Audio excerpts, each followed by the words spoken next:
ಧರ್ಮಸ್ಥಳ ಗ್ರಾಮಾಭಿವೃದ್ಧಿ ಸಂಸ್ಥೆಯಿಂದ ಮಾಹಿತಿ ಶಿಬಿರ. ಬಳ್ಳಾರಿ ಜಿಲ್ಲೆಯ ಸಂಡೂರು ತಾಲೂಕಿನ ಸೋವಿನಹಳ್ಳಿ ಗ್ರಾಮದಲ್ಲಿ ಶ್ರೀ ಧರ್ಮಸ್ಥಳ ಗ್ರಾಮಾಭಿವೃದ್ಧಿ ಯೋಜನೆ ಬಿಸಿ ಟ್ರಸ್ಟ್ ವತಿಯಿಂದ ಮಾಹಿತಿ ಶಿಬಿರ ಕಾರ್ಯಕ್ರಮ ಜರುಗಿದೆ. ಈ ಸಂದರ್ಭದಲ್ಲಿ ಮಾತನಾಡಿದ ಯೋಜನಾಧಿಕಾರಿ ಶೋಭಾದೇವಿ, ಧರ್ಮಸ್ಥಳ ಗ್ರಾಮಾಭಿವೃದ್ಧಿ ಸಂಸ್ಥೆಯಿಂದ ಗ್ರಾಮಗಳ ಅಭಿವೃದ್ಧಿಗಾಗಿ ದೊರಕುವ ಯೋಜನೆಗಳು ಹಾಗೂ ಸಾಲ ಸೌಲಭ್ಯ ಕುರಿತು ಸಾರ್ವಜನಿಕರಿಗೆ ಮಾಹಿತಿ ನೀಡುವ ಮೂಲಕ ಸಂಸ್ಥೆಯ ಸದುಪಯೋಗ ಪಡೆದುಕೊಳ್ಳಬೇಕು ಅಂತ ಕರೆ ಕೊಟ್ಟಿದ್ದಾರೆ. ಇನ್ನು ಕಾರ್ಯಕ್ರಮದಲ್ಲಿ ಧರ್ಮಸ್ಥಳ ಗ್ರಾಮಾಭಿವೃದ್ಧಿ ಸಂಸ್ಥೆ ಮೇಲ್ವಿಚಾರಕ ಗಣೇಶ ಜಾವೀದ್ ಸೇರಿ ಚುನಾಯಿತ ಜನಪ್ರತಿನಿಧಿಗಳು, ಗ್ರಾಮ ಪಂಚಾಯಿತಿ ಸಿಬ್ಬಂದಿಗಳು ಹಾಗೂ ಸಾರ್ವಜನಿಕರು ಉಪಸ್ಥಿತರಿದ್ದರು. ಚಂದ್ರಶೇಖರ್ ಸೋಮಣ್ಣವರ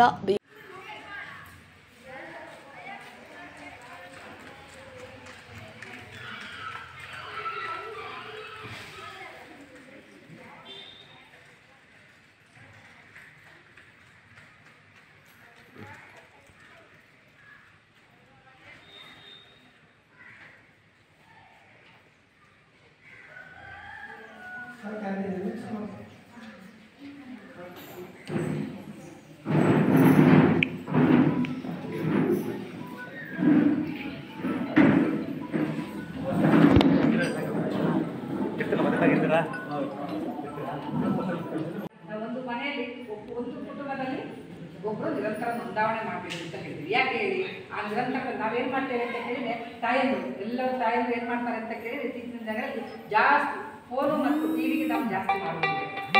ಯಾವುದೇ ನೋಡಿದ್ರು ಕೂಡ ಫೋನು ಅಥವಾ ಟಿವಿಯನ್ನು ನೋಡಿಕೊಂಡು ಕಾಲಹರಣ ಮಾಡ್ತಾರಂತ ಪರಿಸ್ಥಿತಿಗಳು ಬಂದಿದೆ. ಅದನ್ನು ನೋಡಿಕೊಂಡು ನಮ್ಮ ಮಕ್ಕಳೇನು ಮಾಡ್ತಿದ್ದಾರೆ, ನಮ್ಮ ಹಿಂದೆನೇ ಬರ್ತಾ ಇದ್ದಾರೆ. ಅವರು ಪುಸ್ತಕಗಳಲ್ಲಿ ಹಿಂದೆ ಹೋಗಿದ್ದಾರೆ. ಹಾಗಾಗಿ ನಾವು ಪುಸ್ತಕನ ಹಿಡ್ಕೊಂಡ್ರೆ ನಮ್ಮ ಮಕ್ಕಳು ಕೂಡ ಇವತ್ತಿಗೆ ಏನು ಮಾಡ್ತಾರೆ, ಪುಸ್ತಕ ಇರುವಂಥ ಕೆಲಸವನ್ನು ಮಾಡ್ತಾರೆ. ನಾವು ಫೋನ್ ಹಿಡ್ಕೊಂಡಾಗ ಅವರು ಕೂಡ ಫೋನನ್ನು ಇಟ್ಕೊಳ್ತಾರೆ. ಹಾಗಾಗಿ ನಾವೇನು ಮಾಡಬೇಕು, ನಿರಂತರ ಪುಸ್ತಕ ವರ್ಷಕ್ಕೆ ಒಂದು ನಿರಂತರ ನೋಂದಾವಣೆ ನೀವು ಮಾಡ್ಕೊಳ್ಬೇಕು. ಈ ಟೈಮಲ್ಲಿ ವರ್ಷಕ್ಕೆ 170 ರೂಪಾಯಿ ಇರ್ತದೆ. ಪ್ರತಿ ತಿಂಗಳು ಜನವರಿಯಿಂದ ಡಿಸೆಂಬರ್ 12 ಪುಸ್ತಕ ನಿಮ್ಮ ಮನೆಗೆ ತಿಂಗಳಿಗೆ ಒಂದರಾಗೆ 12 ಪುಸ್ತಕ ಬರ್ತದೆ. 12 ಪುಸ್ತಕದ ಬೆಲೆ ವರ್ಷಕ್ಕೆ 170 ರೂಪಾಯಿ ಕೊಟ್ಟು ನೋಂದಾವಣೆ ಮಾಡಿಕೊಂಡು ಪ್ರತಿ ತಿಂಗಳು ಬರ್ತದೆ. ಆ ಪುಸ್ತಕದಲ್ಲಿ ಸ್ವಾಉದ್ಯೋಗ ಸಂಬಂಧಪಟ್ಟದಿರ್ತದೆ, ಆರೋಗ್ಯಕ್ಕೆ ಸಂಬಂಧಪಟ್ಟದಿರ್ತದೆ.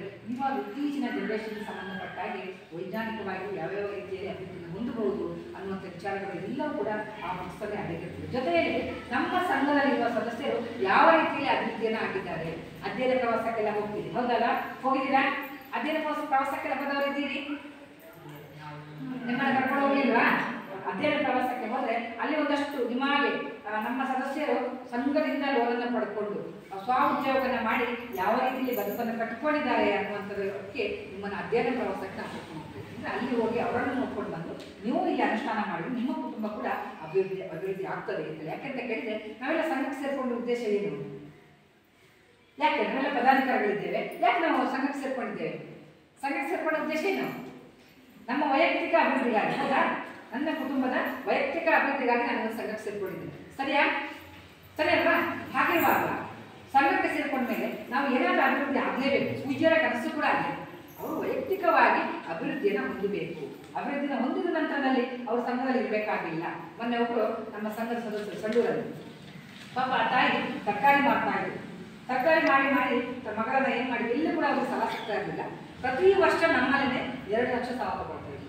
5 ವರ್ಷ ತಗೊಂಡಿದ್ದಾರೆ. 2 ಲಕ್ಷದಾಗ ಪ್ರತಿ ವರ್ಷ ಒಂದೇ ವರ್ಷಕ್ಕೆ ಮಾಡಿಸ್ಕೊಳ್ತಾ ಇದ್ರು.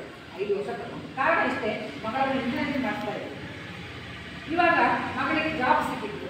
ಮೊನ್ನೆ ಬಂದು ಮೇಡಮ್, ಮಗು ಮತ್ತು ತಾಯಿ ಇಬ್ಬರು ಬಂದರು. ಮೇಡಮ್, ಮಗಳಿಗೆ ಜಾಬ್ ಸಿಕ್ಕಿದೆ, ನಾನಿನ್ನು ಸಂಘದಲ್ಲಿ ಇರೋದಿಲ್ಲ, ನನ್ನ ಮಗಳು ಎಲ್ಲಿ ಕರ್ಕೊಂಡು ಹೋಗ್ತಿದ್ದಾಳೆ, ಬೆಂಗಳೂರಿಗೆ ನನ್ನ ಕರ್ಕೊಂಡು ಹೋಗ್ತಿದ್ದಾಳೆ. ಹಾಗಾಗಿ ನಮ್ಗೆ ಎಷ್ಟು ಬಾಕಿ ಇದೆ ನಾನು ಕಟ್ಟಿ ಕೊಡ್ತೀನಿ ಅಂದರೆ ಆ ಕುಟುಂಬ ಅಭಿವೃದ್ಧಿ ಆಗಿ ನೋಡಿ, ಅರ್ಥ ಮಾಡ್ಕೊಳ್ಳಿ. ಸರಿ ಅಲ್ವಾ? ಮಗಳಿಗೊಂದು ಜೀವನ ಸಿಕ್ಕಿತ್ತು. ಇಲ್ಲ ಅಂತ ಕೇಳಿ ಪಾಪ ತಾಯಿ ತುಂಬ ಕಣ್ಣೀರನ್ನು ಹಾಕೊಂಡು, ನಿಮಗೆ ಯಾರು ಕೂಡ ಧರ್ಮಸ್ಥಳ ಸಂಘ ಇಲ್ಲ ಅಂತ ಕೇಳಿದ್ರೆ ಖಂಡಿತವಾಗಿ ನನ್ನ ಮಗಳನ್ನು ನಾನು ಇವತ್ತು ಇಂಜಿನಿಯರಿಂಗ್ ಮಾಡಿಸ್ಲಿಕ್ಕೆ ನನಗೆ ಸಾಧ್ಯ ಇರ್ತಾ ಇಲ್ಲ. ಧರ್ಮಸ್ಥಳ ಸಂಘದಿಂದ ನನಗೆ ಸಾಲ ಸಿಕ್ಕಿದ್ದಾಗಿ ನಾನು ಪ್ರತಿ ವರ್ಷ ಪಾಪ ವಾರಕ್ಕೆ 4,000 ರೂಪಾಯಿ ಕಟ್ತಾ ಇದ್ದೆ. ಅಷ್ಟು ದುಡಿಮೆ ಮಾಡ್ತಿದ್ರು, ಅಷ್ಟು ಕಷ್ಟಪಡ್ತಾರೆ. ಇವತ್ತು ತಾಯಿಯನ್ನ ಮಗಳು ನೋಡ್ಕೊಳ್ಳುವಂಥ ಒಂದು ಒಳ್ಳೆ ಸೌಭಾಗ್ಯದಲ್ಲಿ ಅವರು ಇದ್ದಾರೆ. ಅದಕ್ಕೋಸ್ಕರ ನೀವು ಕೂಡ ಅಷ್ಟೇ ಅದನ್ನು ಉತ್ತಮವಾಗಿ ಜೀವನ ಉಪಯೋಗಿಸ್ಕೊಳ್ಬೇಕು. ನಾವೇನು ಮಾಡ್ತಿದ್ದೇವೆ ಅಂತ ಕೇಳಿದ್ರೆ, ಪಕ್ಕದ ಮನೆ ನೋಡಿ ಜೀವನ ಮಾಡ್ತಾ ಇದ್ದೇವೆ. ಒಂದೊಂದು ಕುಟುಂಬ ಎಲ್ಲ ಅಂತ ನಾನು ಹೇಳೋದಿಲ್ಲ. ಒಂದು ಕುಟುಂಬ ನಮ್ಮಲ್ಲಿ ಒಂದು 50 ಮಾಡಿದ್ರೆ ನಮ್ಮ ಸಾಲವನ್ನು ನಾವು ತಗೊಂಡ್ರು ಕೂಡ ಇವಾಗ ಸುಮಾರು 108 ಕೋಟಿಯಷ್ಟು ಸಾಲವನ್ನು ನಮ್ಮ ಏಪ್ರಿಲ್ ಮೇಲೆ ನಾವು ಬ್ಯಾಂಕ್ ಮೂಲಕ ಕೊಡಿಸಿಕೊಟ್ಟಿದ್ದಾರೆ. ಇವತ್ತು ಪದಾಧಿಕಾರಿಗಳನ್ನು ಯಾಕೆ ಕಳಿಸಿದ್ದೇವೆ, ಪದಾಧಿಕಾರಿಗಳಿಗೆ ಯಾಕೆ ತರಬೇತಿ ಅಂತ ಕೇಳಿದ್ರೆ ನಿಮಗೆಲ್ಲ ಗೊತ್ತಿದೆ. ಒಂದು ಒಕ್ಕೂಟವನ್ನು ನಡೆಸಬೇಕು ಅಂತ ಕೇಳಿದ್ರೆ ಆ ಪದಾಧಿಕಾರಿಗಳು ಹೌದಲ್ವಾ? ನಾವು ಯಾರನ್ನ ನಂಬಿದ್ದೇವೆ? ಪದಾಧಿಕಾರಿಗಳನ್ನ ನಂಬಿದ್ದೇವೆ. ನೀವು ಕೊಡಬಹುದು ಅಂತ ಯಾಕೆ ನಮಗೆ ಗೊತ್ತಿಲ್ಲ. ಈ ಭಾಗದಲ್ಲಿ ಜನ ಹೇಗಿದ್ದಾರೆ, ಆ ವ್ಯಕ್ತಿ ಹೇಗೆ, ಅವರ ಆರ್ಥಿಕ ಸ್ಥಿತಿ ಹೇಗಿದೆ, ಅವರ ಕುಟುಂಬದಲ್ಲಿ ದುಡಿಯುವವರು ಎಷ್ಟು ಜನ ಇದ್ದಾರೆ, ನಾವು ಇವರಿಗೆ ಸಾಲವನ್ನು ಕೊಟ್ಟ ಅವರಿಗೆ ಮರುಪಾವತಿ ಮಾಡಿಕೊಳ್ಳಿಕ್ಕೆ ಸಾಧ್ಯನಾ ಅನ್ನುವಂಥದ್ದು ಗೊತ್ತಿರೋದು ಯಾರಿಗೆ? ಗೊತ್ತಿರುವಂಥ ನಮ್ಮ ಪದಾಧಿಕಾರಿಗಳೇ ಗೊತ್ತಿರ್ತದೆ. ಪದಾಧಿಕಾರಿ ಅಂತ ಹೇಳಿದ್ರೆ ಒಂದು 5 ಸಂಘಕ್ಕೆ ನಿಮ್ಮನ್ನ ಜವಾಬ್ದಾರಿತವಾಗಿ ನಾವು ಮಾಡಿದ್ದೀವಿ. ನೀವೊಂದು 3 ವರ್ಷಗಳ ಕಾಲ ಒಬ್ಬ ಪದಾಧಿಕಾರಿ ಅನ್ನುವಂಥದ್ದು 3 ವರ್ಷಗಳ ಕಾಲ ಯಾವುದೇ ಪ್ರತಿಫಲವನ್ನು ಆಕ್ಷೇಪ ಮಾಡದೆ, ಯಾವುದೇ ಪ್ರತಿಫಲಾಪೇಕ್ಷೆ ಇಲ್ಲದೆ ನೀವು ಅಲ್ಲಿ ನಿಮ್ಮನ್ನು ತೊಡಗಿಸಿಕೊಂಡು ಮಂಜುನಾಥನ ಕೆಲಸ ಅಂತ ಹೇಳಿಕೊಂಡು ನಾವು ಇವತ್ತು ಮಾಡ್ತಾ ಇದ್ದೀವಿ. ಹೌದಲ್ವಾ? ಜನರ ಸೇವೆಯೇ ಜನಾರ್ದನೆಯ ಸೇವೆಯ ದೃಷ್ಟಿಯಲ್ಲಿ ನಮ್ಮ ಪದಾಧಿಕಾರಿಗಳು ನಮ್ಮನ್ನು ಇವತ್ತು ಫೀಲ್ಡಲ್ಲಿ ತೊಡಗಿಸಿಕೊಂಡಿದ್ದೀವಿ. ಹಾಗಾಗಿ ನಿಮಗೆ ಗೊತ್ತಿರ್ತದೆ ಯಾವ ರೀತಿ ಇದೆ. ಇದು ಒಂದು ಸಾಲದ ವಿಚಾರ ಒಂದು ಕಡೆ ಆದರೆ, ಇನ್ನೊಂದು ಸಾಮಾಜಿಕವಾಗಿ ನೋಡೋದಾದ್ರೆ ನಿಮಗೆ ಗೊತ್ತಿದೆ ನಿಮ್ಮಲ್ಲಿ ಯಾರು ನಿರ್ಗತಿಕರಿದ್ದಾರೆ, ಯಾರು ಕೂಡ ನೋಡ್ತಾ ಇಲ್ಲ ಅನ್ನುವಂಥವರಿಗೆ ನಮ್ಮಲ್ಲಿ ಮಾಸಾಸನವನ್ನು ನಾವು ಕೊಡ್ತಾ ಇದ್ದೀವಿ. ನಮ್ಮ ತಾಲೂಕಲ್ಲಿ ಈಗಾಗಲೇ ಸುಮಾರು 82 ಸದಸ್ಯರಿಗೆ ಮಾಸಾಸನವನ್ನು ಕೊಡ್ತೀವಿ. ಇವರಿಗೆ 1,000 ಅವರಿಗೆ ಮಾಸಾಸನ ಕೊಡ್ತಾ ಇದ್ದೀವಿ ನಮ್ಮ ತಾಲೂಕಿನಲ್ಲಿ.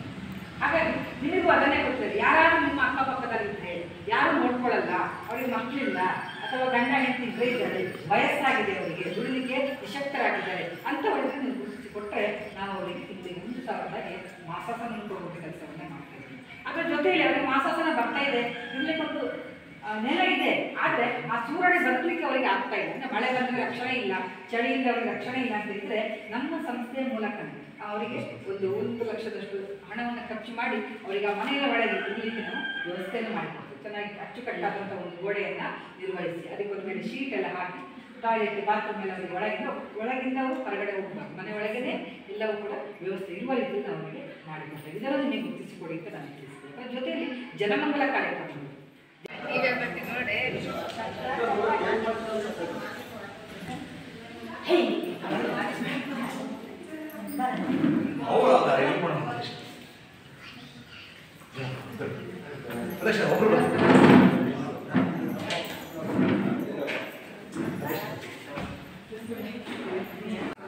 ಪ್ರಪೂಜ್ಯ ಕಾವಂದ್ರು ಹಾಗೂ ಮಹರ್ಷಿಯಮ್ಮನವರ ಕೃಪಾಶೀರ್ವಾದವನ್ನು ಬೇಡಿಕೊಳ್ಳುತ್ತಾ ಈ ದಿವಸ ವಿಶೇಷವಾಗಿ HK-ಹಳ್ಳಿ ವಲಯದ ಪದಾಧಿಕಾರಿಗಳ ಒಕ್ಕೂಟದ ಪದಾಧಿಕಾರಿಗಳ ಸಭೆಯನ್ನು ಹಮ್ಮಿಕೊಳ್ಳಲಾಗಿದ್ದು, ಈ ಒಂದು ಸಭೆಯಲ್ಲಿ ವೇದಿಕೆಗಿರ್ತಕ್ಕಂಥ ಈ ಒಂದು ವಿಭಾಗದ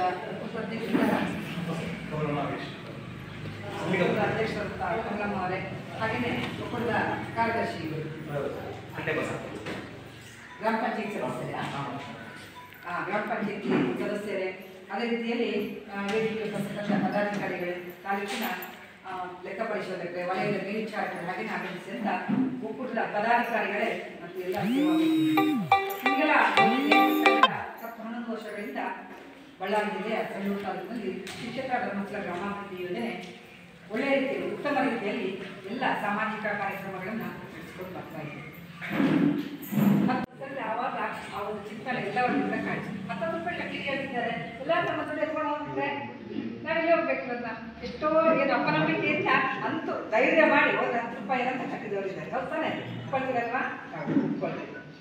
ನಿಮಗೆ ಗೊತ್ತಿದೆ ಧರ್ಮಸ್ಥಳ ಗ್ರಾಮಾಭಿವೃದ್ಧಿ ಯೋಜನೆ 1982ರಲ್ಲಿ ಧರ್ಮಸ್ಥಳದಲ್ಲಿ ಭಗವಾನ್ ಬಾಹುಬಲಿಯನ್ನು ವಿಗ್ರಹವನ್ನು ಪ್ರತಿಷ್ಠಾಪನೆ ಮಾಡಿದಂಥ ಒಂದು ಸಂದರ್ಭದಲ್ಲಿ ಅಲ್ಲಿ ಪೂಜ್ಯರಲ್ಲಿ ಒಂದು ಏನಾದರೂ ಲೋಕ ಕಲ್ಯಾಣಕ್ಕಾಗಿ ಏನಾದರೂ ಕಾರ್ಯಕ್ರಮವನ್ನು ಮಾಡಬೇಕು ಅಂತ ಅವರ ಮನಸ್ಸಲ್ಲಿ ಅನಿಸಿದಾಗ ಅವರು ಶ್ರೀಕ್ಷೇತ್ರ ಧರ್ಮಸ್ಥಳ ಗ್ರಾಮಾಭಿವೃದ್ಧಿ ಯೋಜನೆ ಅನ್ನುವಂಥ ಈ ಒಂದು ಯೋಜನೆಯನ್ನು ಹುಟ್ಟ ಕಾರಣ ಏನು ಅಂತ ಕೇಳಿದರೆ, ಆ ಭಾಗದಲ್ಲಿ ಯಾವಾಗ ಬ್ಯಾಂಕಿಂದ ನೇರ ಸಾಲಗಳು ಸಿಗ್ತಾರೆ, ಪೂಜ್ಯರಲ್ಲಿ ಏನು ಮಾಡ್ತಿದ್ರು ಅಂತ ಕೇಳಿದ್ರೆ ಕೊಡುಗೆ ದಾನಿಯಾಗಿದ್ರು ಎಲ್ಲ ವಿಚಾರವನ್ನು ಅವ್ರಿಗೆ ಕೊಡ್ತಾ ಇದ್ರು. ಆ ಭಾಗ ನಮ್ಮ ಅಲ್ಲಿಯ ಬೆಳ್ತಂಗಡಿ ಭಾಗದಲ್ಲಿ ಎಲ್ಲ ಕುಟುಂಬಗಳಿಗೆ ಕೊಡ್ತಾ ಇದ್ರು. ಅವರು ಏನೆಲ್ಲ ಮನೆಗೆ ಎಲ್ಲ ಬೇಕು, ದಿನಸಿ ಸಾಮಗ್ರಿ ಇರ್ಬೋದು, ಮನೆಗೆ ಹಾಕುವಂಥ ಹಂಚಿ ಇರ್ಬೋದು, ಒಂದಷ್ಟು ವರ್ಷಕ್ಕೆ ಒಂದಿಷ್ಟು ಅಂತ ಸಸಿಗಳಿರ್ಬೋದು, ತೆಂಗಿನ ಸಸಿ ಇಷ್ಟು, ಅಡಿಕೆ ಸಸಿ ಇಷ್ಟು ಅಂತ ಕೊಡ್ತಾ ಬರ್ತಾ ಇದ್ರು. ಆದರೆ ಅಲ್ಲಿ ಆ ಹೆಣ್ಣುಮಕ್ಕಳ ಒಂದು ಕೂಗು ಬರ್ತಾ ಇದ್ರು, ಏನು ಅಂತ ಕೇಳಿದರೆ, ನೀವೆಲ್ಲ ನಮಗೆ ಕೊಡ್ತಾ ಇದ್ರಿ, ಆದರೆ ನಮಗೆ ದಿನವಾಗಿ ನಾವು ಜೀವನ ಮಾಡಬೇಕಾದ್ರೆ ನಮ್ಗೆ ಒಂದಷ್ಟು ಹಣ ಬೇಕು, ಆ ಹಣಗಳು ನಮಗೆ ಎಲ್ಲಿ ಕೂಡ ಉತ್ಪತ್ತಿ ಆಗ್ತಾ ಇಲ್ಲ, ಹಾಗಾಗಿ ಆ ಹಣಕ್ಕೆ ನೀವು ಏನಾದರೂ ವ್ಯವಸ್ಥೆಯನ್ನು ಮಾಡಿಕೊಡ್ಬೇಕು ಅಂತ. ಆವಾಗ ಅವ್ರು ನೇರವಾಗಿ ನಮ್ಮ ಸಂಘದ ಸದಸ್ಯರನ್ನು ಕಳಿಸ್ಕೊಟ್ರು ಬ್ಯಾಂಕಿಗೆ, ನೀವು ಬ್ಯಾಂಕಲ್ಲಿ ಹೋಗಿ ವ್ಯವಹಾರ ಮಾಡ್ಕೊಳ್ಳಿ, ಬ್ಯಾಂಕಲ್ಲಿ ನಿಮಗೆ ಸಾಲದ ರೂಪದಲ್ಲಿ ಹಣ ಕೊಡ್ತಾರೆ ಅಂತೇಳಿ. ಆವಾಗ ಬ್ಯಾಂಕಿಗೆ ಹೋದಾಗ ಬ್ಯಾಂಕಲ್ಲಿ ಅವ್ರಿಗೆ ಅಷ್ಟು ಸುಲಭದಲ್ಲಿ ಸಾಲ ಸಿಗ್ತಾ ಇರಲಿಲ್ಲ. ಆವಾಗ ಅವ್ರು ಪುನಃ ಪೂಜ್ಯರ ಬಳಿಗೆ ಬಂದರು, ಸ್ವಾಮಿ ಅಲ್ಲಿ ಬ್ಯಾಂಕಲ್ಲಿ ನಮಗೆ ನೇರವಾಗಿ ಹಣ ಸಾಲ ಕೊಡಲ್ಲ ಅಂತ ಹೇಳಿದ್ರು, ನೀವು ಒಂದಷ್ಟು ಡಾಕ್ಯುಮೆಂಟನ್ನು ಕೊಡಬೇಕು ಅಂತ ಕೇಳ್ತಿದ್ದಾರೆ, ನಮ್ಮಲ್ಲಿ ಡಾಕ್ಯುಮೆಂಟ್ ಕೊಡಲಿಕ್ಕೆ ಯಾವುದೂ ಕೂಡ ಇಲ್ಲ ಅಂತೇಳಿ. ಆವಾಗ ಪೂಜ್ಯರು ಏನು ಮಾಡಿದ್ರು ಅಂತ ಕೇಳಿದರೆ, ಆಯ್ತು ಅಂತೇಳಿ ಎಲ್ಲ ಬ್ಯಾಂಕಿನವ್ರನ್ನ ಮೂಡಿಸಿಕೊಂಡು ನಾನು ನನ್ನ ಜವಾಬ್ದಾರಿ ಸಂಘಗಳನ್ನು ಮಾಡಿಸೋ ಜವಾಬ್ದಾರಿ ನಮ್ಮದಾಗಿರ್ತದೆ, ನೀವು ಏನು ಮಾಡಬೇಕು, ನೀವು ನಮಗೆ ಒಪ್ಪಂದವನ್ನು ಮಾಡಿಕೊಳ್ಬೇಕು. ನಮ್ಮ ಒಂದು ಜವಾಬ್ದಾರಿಯಲ್ಲಿ ನಮ್ಮ ಸಂಘ ಸಂಸ್ಥೆ, ಯಾಕೆ ನಮ್ಮಲ್ಲಿ ಯಾರು ಕೂಡ ಆರ್ಥಿಕವಾಗಿ ಮುಂದಿರುವವರು ಯಾರು ಕೂಡ ಇಲ್ಲ, ಹಾಗಾಗಿ ಅವರಿಗೆ ನೀವು ನೇರವಾಗಿ ಸಾಲ ಕೊಡಲ್ಲ ಅಂತ ಹೇಳಿದ್ರು. ಆದರೆ ನಾನು ನಿಂತ್ಕೊಳ್ತೇನೆ ಮುಂದೆ, ನನ್ನ ಒಂದು ಮುಂದಾಳತ್ವದಲ್ಲಿ ನೀವು ಅವರಿಗೆ ಏನು ಕೊಡಬೇಕು, ಸಾಲದ ವ್ಯವಹಾರವನ್ನು ಕೊಡಬೇಕು. ಹಾಗಾಗಿ ಇವತ್ತು ನಮ್ಮೊಂದಿಗೆ ಒಂದೆರಡು ಬ್ಯಾಂಕ್ಗಳು, ಎಲ್ಲ ಬ್ಯಾಂಕ್ಗಳೊಂದಿಗೂ ಇವತ್ತು ಪೂಜ್ಯರು ಒಪ್ಪಂದವನ್ನು ಮಾಡಿಕೊಂಡು ಇಡೀ ನಮ್ಮ ಕರ್ನಾಟಕ